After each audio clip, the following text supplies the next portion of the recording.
Nagpalaot nga pala tayo ngayong araw at traditional fishing muna yung ginamit natin dito. Grabe nga dahil sobrang nag-enjoy talaga kami sa dami ng isdang kumain. Galamay ng pugita at hipon lang pala ang ginamit naming pain. Hindi na nga kami nagtagal sa laot pero eto na kaagad yung mga nakuha namin. Nagyaya nga si Kuya sa akin na punta daw kami ng laot para mangawil ng isda para may pang-ulam sa bahay. Kaya naman pumayag talaga ako dahil ilang araw na rin tayo nag-casting gamit ang ating rod pero wala pa rin tayong huli. Mukhang nasumpa talaga ako simula nang napatigil ako mag-fishing ng mga ilang weeks. Napaka-busy kasi ng schedule natin pero ngayon nga hindi na-conflict yung oras natin. Subang ka nga pala nila Kuya Mario ang gamit namin dito at siya nga pala yung driver natin. Sobrang bilis nga ng under namin dito dahil naka-double engine ito. Dito nga mga kapobre nakarating na tayo at agad na nga tayo nagpain dito. Nandito nga pala kami nangawil sa Golpo dito sa likod ng Arangasa Island. Sinimulan na natin kaagad ang pag-undag ng pangawil natin at grabe nga dahil may nag-strike na kaagad ka Kuya. Kaya dali-dali na kaagad niya ito kinuha. So pagkalipas nga ng mga ilang minuto, sinundan kaagad natin ito ng huli. Finally, natanggal na rin yung sumpa na butlog. Kaya sa mga angler dyan na palaging butlog, mag-bait and wait muna kayo para iwas zero. Katambak at saka pugot. Yan, dubulog tayo mga kapobre. Yes! Ano naman? Yan, katambak ulit. Ano ba yan? Wow! Ang ganda ng ano yung tawag niya? Bangkasi sa bato. Bangkasi sa bato.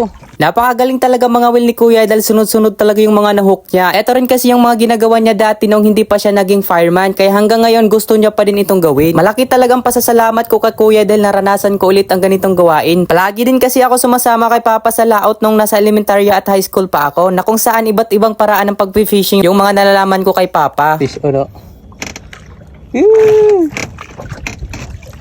Yan. Mamaw! Mamaw mga guys!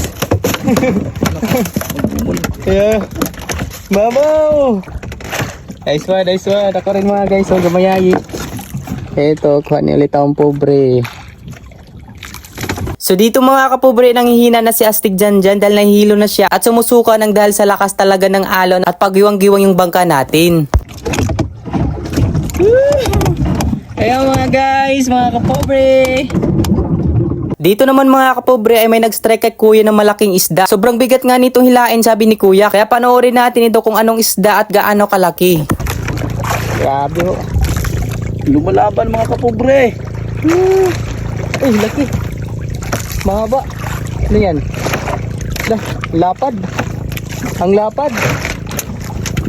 Ang lapad lah. Bison mga kapobre. Naku eh.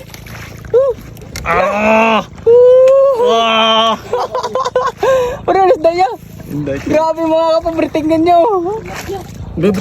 So hindi nga namin alam kung anong isda ito pero yung itsura niya ay parang katambak lang talaga. Nakakalungkot talaga mga kapobre dahil hindi na-enjoy ni Astig dyan yung lakad namin dahil hindi niya talaga kaya mangawil sa sobrang hilo at sakit ng ulo. Kaya naman ito natulog na lang talaga siya para mawala ito. Niyaya nga namin siya na uwi na lang pero nag-insist talaga siya na wag dahil matutulog na lang siya. Dito mga kapobre sunod-sunod nang nakahuli si Kuya Mario kaya naman tara panoorin natin. Grabe. Sunod-sunod yung mga huli ni Kuya Mario. Ayan. Wow, ito naman ulit. Bilis. Dalawa kapobre, dalawa. Tubulok. Wow, tubulok. Galing. Grabe galing. Ay, ako aya.